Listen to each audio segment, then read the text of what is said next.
Hey guys, welcome to Boxing Squared for boxing news and views from around the internet.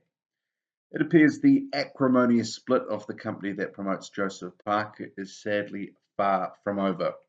The New Zealand-based publication The Herald on Sunday, it's reporting that business partners Dean Lonergan and David Higgins of Duco Events are having major problems splitting up the company.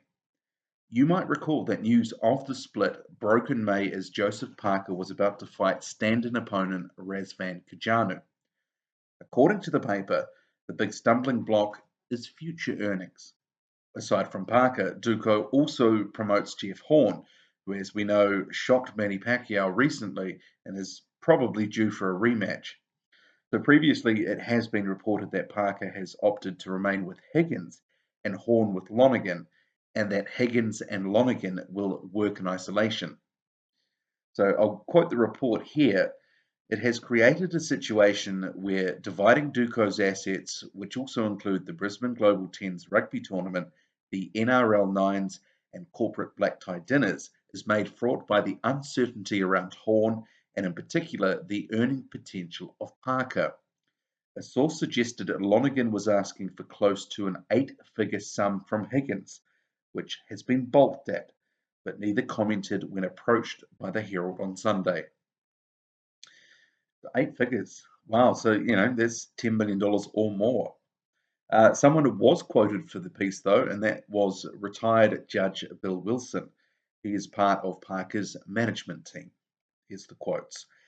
The expectation was, having agreed in principle about the split, the detail wouldn't be a problem. I hope it's sorted sooner rather than later. It would be in everyone's interest to have all the issues resolved. He continued a bit later on in the report saying, obviously, there are substantial sums of money involved from both sides of the table with their success with Horn and the way Joe is going. From the management's point of view, we aren't involving ourselves in all the detail. We're leaving it to David and Dean and their advisors to sort out. Okay, so here is the problem for me. Kevin Barry, who was Joseph Parker's trainer, he has been on the record as saying the Duco split and all the issues that come with it were a massive distraction in the lead up to the Kachanu fight in May. You can find him saying this as recently as last month. So for me, the fact that this is still not tidy, not good, not good at all. The uncertainty and ill will over the split is clearly still swirling around, and it's still a distraction. This does count as a distraction, and Parker is in training camp right now. Barry has actually said the last couple of camps have been disrupted by distractions.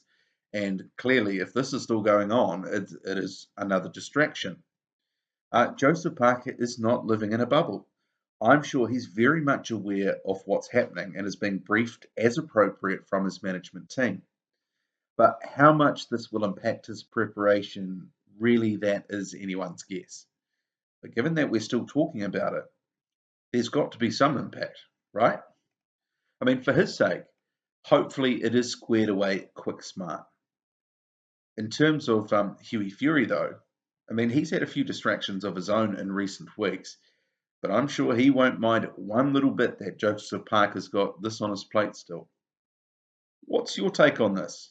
I mean, do you think that because it's a continuation of a previous issue that has just kept going, it's likely to have less of an impact or no impact?